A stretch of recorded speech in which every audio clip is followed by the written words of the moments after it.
Welcome to concept decoder. आप सभी का आपके अपने प्यारे चैनल कॉन्सेप्ट डिकोडर पे स्वागत है। चैनल पे अगर नए हैं तो चैनल को सब्सक्राइब कर लीजिए वरना पछताओगे। मजाक कर रहे थे। यहाँ पे हम सिविल इंजीनियरिंग को काफ़ी उम्दे तरीके से पढ़ते हैं, इसलिए चैनल को सब्सक्राइब कर लीजिए, आपके प्रिपरेशन में काफ़ी हेल्प हो जाएगा। वेलकम, आप सभी का स्वागत है। आज मैं आप सभी को एक इंपॉर्टेंट वैकेंसी के बारे में बताऊंगा जो पंचायती राज डिपार्टमेंट में ये वैकेंसी आया हुआ था।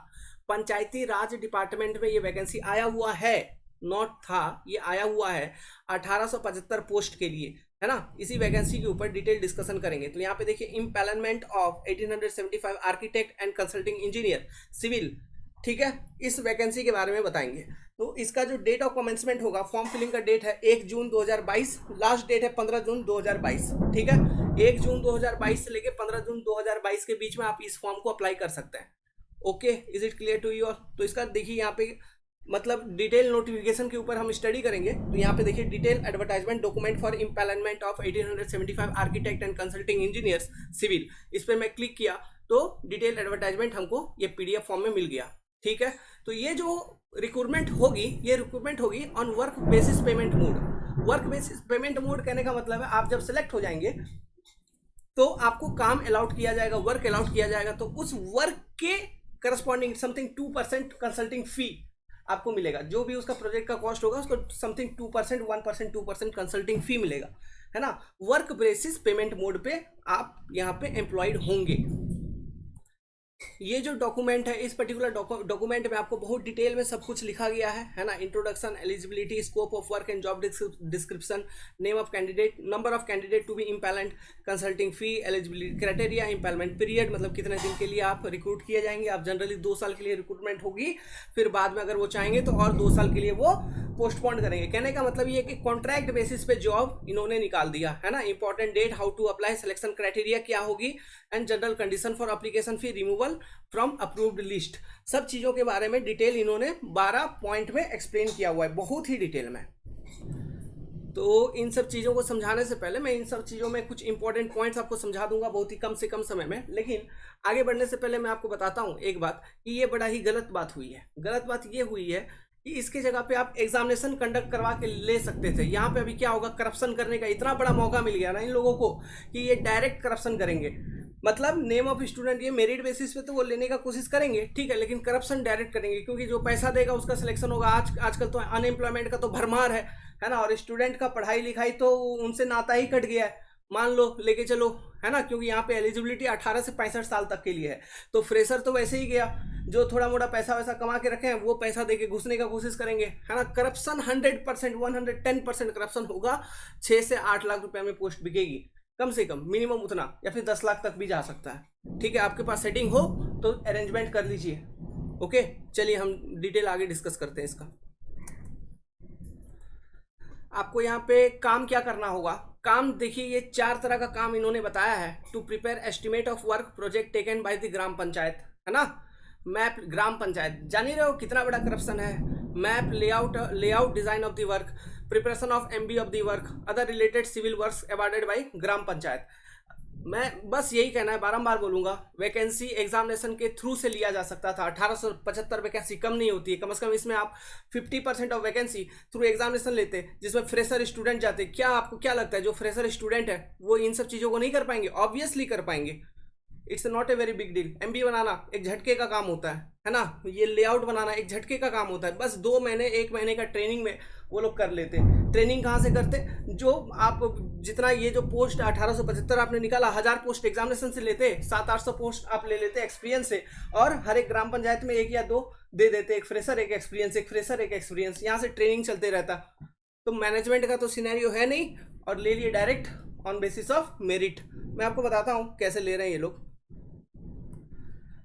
देखिए, जो लिया जाएगा उत्तर प्रदेश के हर एक डिस्ट्रिक्ट में लगभग 25 आर्किटेक्ट एंड सिविल इंजीनियर्स को लिया जाएगा, ठीक है। 25 हर एक डिस्ट्रिक्ट के लिए, लगभग 25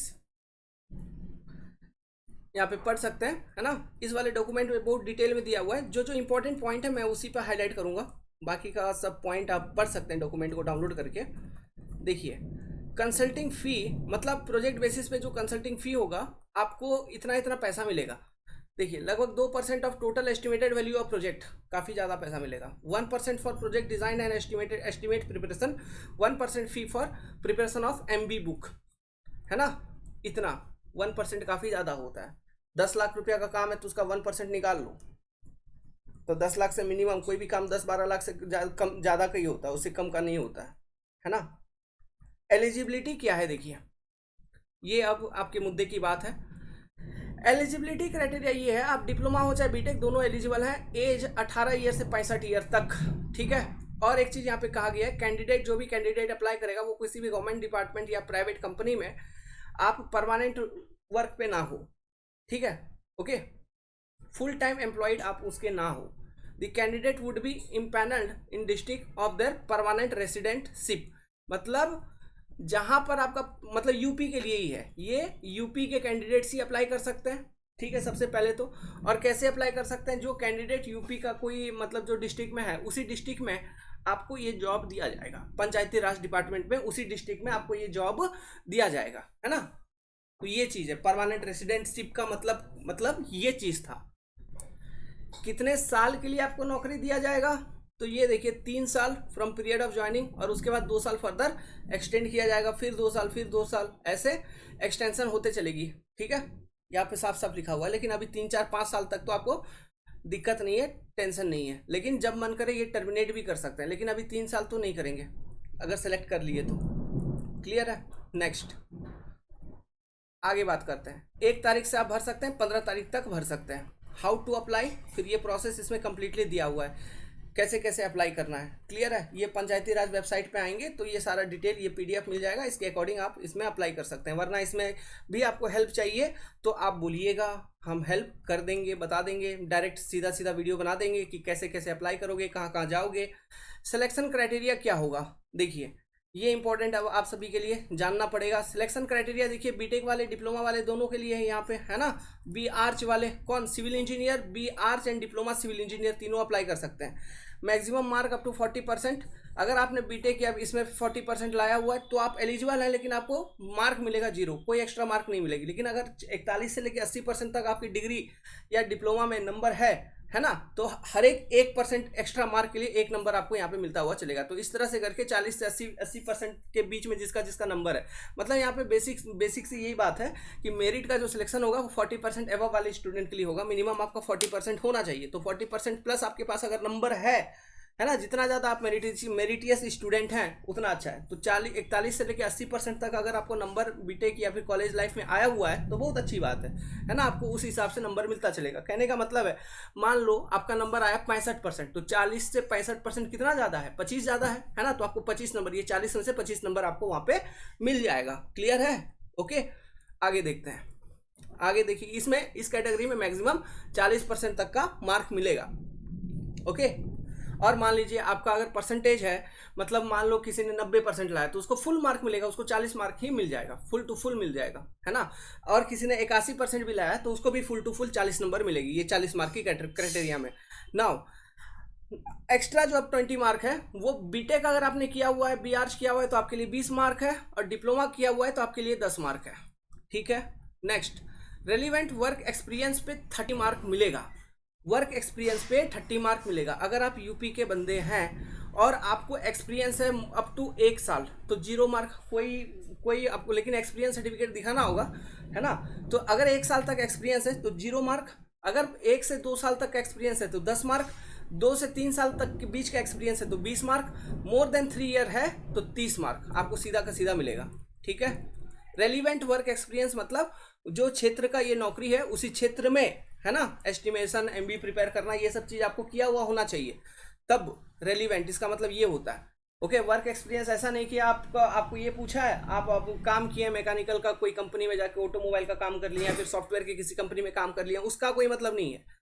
वर्क एक्सपीरियंस मतलब ये रेलिवेंट फील्ड में आपका वर्क एक्सपीरियंस होना चाहिए। नेक्स्ट, जो 10 मार्क है इन सर्टिफिकेट्स के लिए है, इस तरह से डिस्ट्रीब्यूट किया गया। अगर NCC का सर्टिफिकेट है तो 5 लेवल स्टेट लेवल पे, अगर NSS NCC B grade certificate है तो आपके पास 3 मार्क आपको मिलेगा, स्पोर्ट कोटा में भी मिलेगा।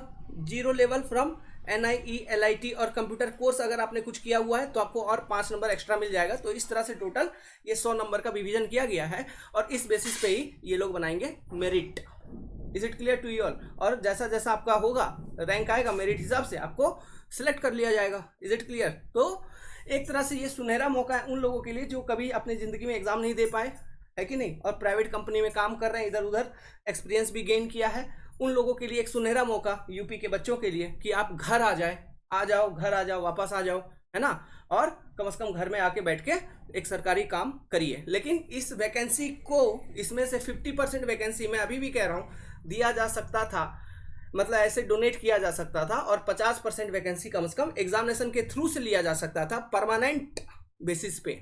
ओके, और जो फाइनल सिलेक्शन प्रोसेस होगा इसमें, उसमें यही है कि आपका इंटरव्यू कंडक्ट किया जाएगा बाय पंचायती राज डिपार्टमेंट, है ना, इंटरव्यू कंडक्ट किया जाएगा। मेरिट निकालने के बाद इंटरव्यू कंडक्ट होगी, फिर सिलेक्शन होगी। अरे अभी एमपी में वो सेडमैप बोल के इस तरह से एक वैकेंसी निकाला था ना, सेम यूपी में इस तरह से वो कर रहे हैं, बट ये गलत है। फ्रेशर स्टूडेंट क्या करेगा फिर?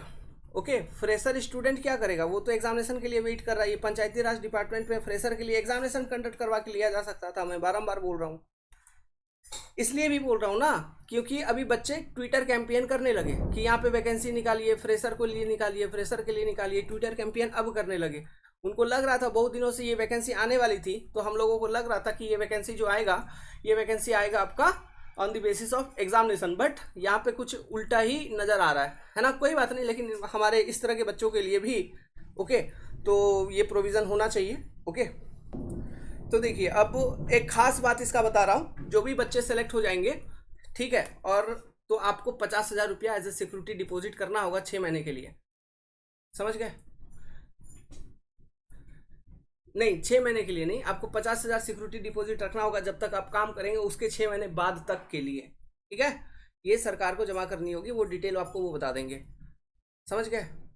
ओके, और मान लीजिए कोई मतभेद ये वो हो जाता है, तो सारा का सारा जुडिक्शन एरिया, जो लीगल एरिया होगा, वो लखनऊ यूपी में होगा, वहीं से सब कुछ आपको कंट्रोल किया जाएगा। सब आपका सब काम वाम सब कुछ लखनऊ से कंट्रोल होगी। यहाँ पे ये भी लिखा हुआ है साफ साफ कि आपको कैसे कैसे कंडीशन में काम से रिमूव कर दिया जाएगा। अगर आप काम ठीक से नहीं कर रहे हैं तो रिमूव कर देंगे, है ना। फिर अगर कोई मतलब कॉन्ट्रैक्ट के कंडीशंस को वायलेट कर रहे हैं तो रिमूव कर देंगे, है ना। रूल रेगुलेशन फॉलो नहीं कर रहे हैं तो रिमूव कर देंगे। एफआईआर वगैरह है आपके खिलाफ तो रिमूव कर देंगे, है ना। ये इन सब चीज़ों को यहाँ पे लिखा हुआ है, तो आप इसको पढ़ सकते हैं। इनकम टैक्स की चोरी आपने किया है तो रिमूव कर देंगे। क्लियर है? अगर आपके डॉक्यूमेंट सही सलामत नहीं है, गलत सलत आपने एक्सपीरियंस सर्टिफिकेट बना के डाल दिया करप्शन के चक्कर में कि किसी तरह नौकरी कर लेंगे, पकड़ा गए तो रिमूव कर देंगे। ठीक है, ये सब चीज़ यहाँ पर है। बाकी पोस्ट अच्छा है, जेन्युइन स्टूडेंट जो है वो लोग आप जा सकते हैं इसमें, not a problem. Okay, so this is all about your Panchayati Raj vacancy. बाकी और ज़्यादा डिटेल के लिए मैंने एक संक्षेप में आपको बता दिया, समझा दिया। 1 तारीख से फॉर्म फिलअप चालू करना है। कैसे भरोगे, क्या भरोगे, क्या क्या डॉक्यूमेंट चाहिए, इन पर भी अगर आप वीडियो बनाना मतलब चाहते हैं कि हम आपको इन्फॉर्मेशन दें तो बता दीजिएगा, हम वीडियो बना के आपको शेयर कर देंगे। ठीक है, गुड लक।